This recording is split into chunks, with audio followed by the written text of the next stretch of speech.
Well, Turning Point USA has a college campus chapter at the University of Alabama. That's where we find WVTM 13's Jarvis Robertson, where they've set up a vigil for their co-founder, Jarvis.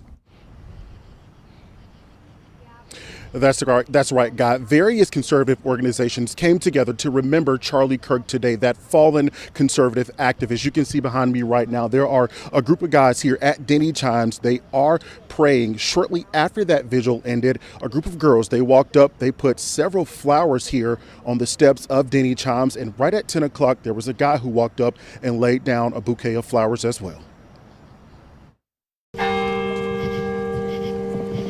The video from Utah today is just, gut-wrenching. Charlie Kirk's political assassination before the eyes of the country will be remembered in history.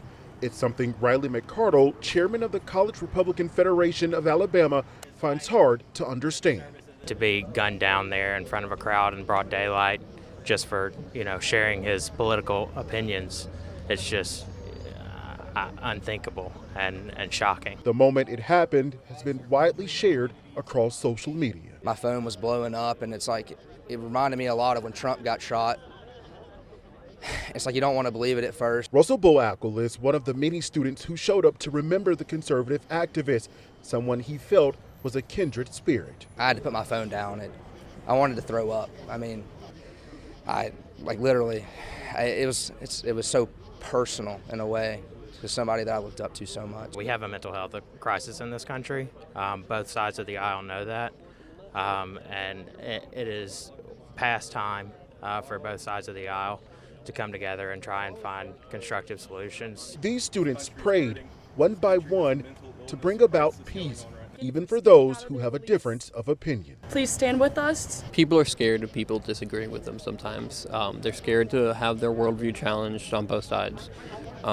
And it shouldn't be like that. Trent Buffenbarger is the chairman of the UA Young Americans for Freedom chapter. Seeing others who share his beliefs and possibly opposing views come together was a brief moment of healing, but also a reality of how politically divided the country is right now. It's hard to put it into words. I sat up there, and I think it finally hit me, the weight of what happened when I started looking at all the faces before me. While the days ahead may seem hard to fathom, Charlie Kirk's legacy will also be remembered by those who cherished him from afar. I think the end goal of all this should be after post-mortem. I think his message should be, you should be able to openly talk about your beliefs. You should openly debate about your beliefs with other people's beliefs, because without open talk, that is where democracy falls. Frankly, we just need a spiritual revival in this country.